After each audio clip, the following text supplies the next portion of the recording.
तो अभी एक पॉडकास्ट हुआ सूफियम आलम और आचार्य प्रशांत के बीच में, जिसमें काफ़ी सरल और सिंपल सवाल थे। पूछा गया था what is life and what is the purpose of life. तो अब सवाल का एक कुछ जवाब तो बनता है। सवाल जो है उसका उसी से रिलेटेड जवाब होना चाहिए। लेकिन आचार्य प्रशांत जी ने कुछ अलग ही जवाब दिया जो कि उससे रिलेटेड ना होकर कुछ और ही था। और वो कॉमन जेनरिक सवाल ये है, हु एम आई। और उसके बाद है फॉल्स सेल्फ, ईगो। ईगो को डिसॉल्व करो या फिर ईगो को जानो। तो उन्होंने केवल मतलब कि सवालों के जवाब देते हुए ये कहा कि हम लाइफ ये नहीं पूछते कि भाई जैसे एक मैं कहूँ जैसे एक कंघी है, ठीक है। इस कंघी के एंगल से हम ये नहीं पूछते, कंघी ये नहीं पूछेगी व्हाट इज़ लाइफ। केवल हम ही पूछ रहे हैं। तो हम पूछ रहे हैं तो पहले अपने आप को जानो। तो व्हाट इज़ लाइफ, ठीक है। जवाब तो किसी तरह भी दे सकते हैं। तो फिर उन्होंने कहा कि ना मैं परिस्थितियों का उत्पाद हूँ, यानी कि I am not the product of environment, और ना मैं लाया गया हूँ। और वो कहते हैं ना ही मैं डिवाइन इंटरवेंशन हूँ, और ना ही मैं डिवाइन विल का एक्सप्रेशन हूँ। मैं तो ज़बरदस्ती लाइफ नेचुरल प्रोसेस में इंटरफेयर कर रहा हूँ। क्यों? क्योंकि I am a bug. Bug जो सॉफ्टवेयर में होता है, जो कि एरर क्रिएट करता है या फिर हैक करता है। तो उन्होंने कुछ इस तरह के जवाब दिए। तो अल्टीमेटली वो बस एक पहेली बुझाते हैं, जिसमें आप उलझन में, मतलब कि जैसे रुई होती है उसको उलझा उलझा कर इस तरह कर देते हैं, तो आपको लगता है कि कोई अच्छा जवाब ठीक है। बस लोगों का है कि ठीक है, हाँ जवाब मिल गया। लेकिन मुद्दे की बात तो हट गई। तो मैं क्या हूँ कि मैं इस चीज़ को थोड़ा सा अच्छे से एक्सप्लेन कर सकता हूँ कि बात क्या थी और जवाब क्या होना चाहिए। तो पहला ये मानना कि तुम डिवाइन इंटरवेंशन नहीं हो या डिवाइन की एक्सप्रेशन नहीं हो, तो ये मानना गलत है। ऐसा क्यों कह रहा हूँ मैं? तो पहले समझते हैं कि जो भी यूनिवर्स में जो भी चीज़ एग्जिस्ट करती है, चांद सितारे, ठीक है, प्लैनेट्स, और नेचर जो है हमारे सामने, नेचर का एग्जांपल लेते हैं, नेचर है।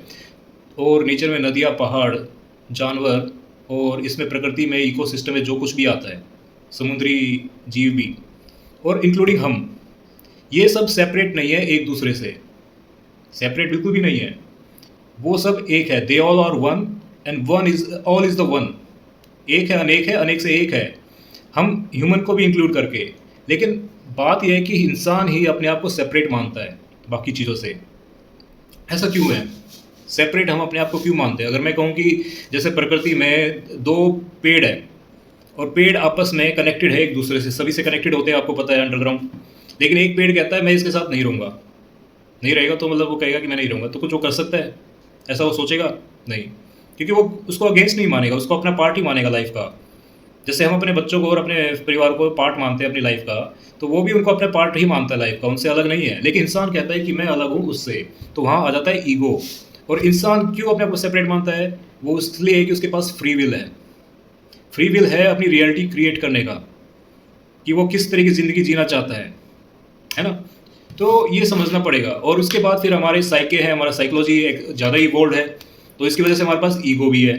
तो ईगो ही एक सेपरेशन का इफेक्ट देता है, जिसमें ईगो जो है पहले फॉर्म होता है आई से, है ना, आई। और आई किससे क्रिएट होती है? मेमोरी से। तो आचार्य प्रशांत का सवाल ये होता है कि मैं कौन हूँ? अगर ईगो को डिसॉल्व कर दे उनके अकॉर्डिंग, तो मैं हट जाएगा। रह क्या जाएगा? एक्सपीरियंस। मेमोरी भी एक दूसरे के रिलेटेड है, तो वो भी मेमोरी चले जाएंगे। तो बचेगा क्या? एक्सपीरियंसर। एक्सपीरियंसर क्या? ईगो हम में होता है, लेकिन एनिमल्स में ईगो नहीं होता। एनिमल्स में होता है इंस्टिंक्ट्स। तो अपने इंस्टिंक्ट्स को एक ऑटोमेटिक प्रोसेस मानो, कि उनको भूख लगी, खाना खाया, ठीक है, रिप्रोडक्शन किया, सर्वाइव किया। तो लड़ने की और भागने की वही ऑटोमेटिक रिस्पॉन्स है। हम में ऑटोमेटिक रिस्पॉन्स नहीं है। हम चीज़ों को समझते हैं, जानते हैं, क्रिया होते हुए देखते हैं। तो ये एक सेल्फ अवेयरनेस हमारे पास है, और इसी में ईगो और आई क्रिएट होता है। अब ये कहते हैं कि ईगो को हटा दो, यानी मैं को हटा दो। अब मैं हटाएंगे तो उसके साथ मेमोरी भी जाएगी, क्योंकि मैं जो क्रिएट होता है वो कंटेक्ट मेमोरी के कंटेक्स्ट में होता है, यानी मेमोरी शेप करते हैं अपने आई को। तो रह के जाता है मेमोरी, और आई हटा दो तो एक्सपीरियंसर, जिसको आप ऑब्जर्वर भी कह देते हैं। और एक्सपीरियंसर, जैसे स्टार्टिंग में बच्चा पैदा होता है, ह्यूमन बेबी, उसका पहला एक्सपीरियंस होता है बॉडली सेंसेशन, इंस्टिंक्ट्स। और इंस्टिंक्ट्स क्या कहती है? मुझे फीड करो। वो आई नहीं होता। तो वो आगे चल के आई बनता है। तो इसके बाद क्या है कि एक्सपीरियंस रह जाता है। तो एक्सपीरियंसर सभी जानवरों में भी है, पौधों में भी है, लेकिन उनका आई फॉर्म नहीं है। यानी कि एक्सपीरियंस सब में एक ही है, यानी हम सब एक ही है। तो अब अल्टीमेटली जानते हैं लाइफ क्या है। अगर मैं आई को हटा दूँ, मेरे सेपरेटनेस को हटा दूँ, तो यानी कि सब कुछ एक ही है। एक ही होने के अलावा सब अनेक है और अनेक एक ही है। और इसमें एक चीज़ जान लो, हम अपने आप को कर्ता मानते हैं और एक कर्म है। कर्ता जब कर्म करता है तो क्रिया बनती है, यानी एक्शन चलता है। तो लाइफ जो है एक एक्शन है, एक प्रोसेस है क्रिएशन का और डिस्ट्रक्शन का।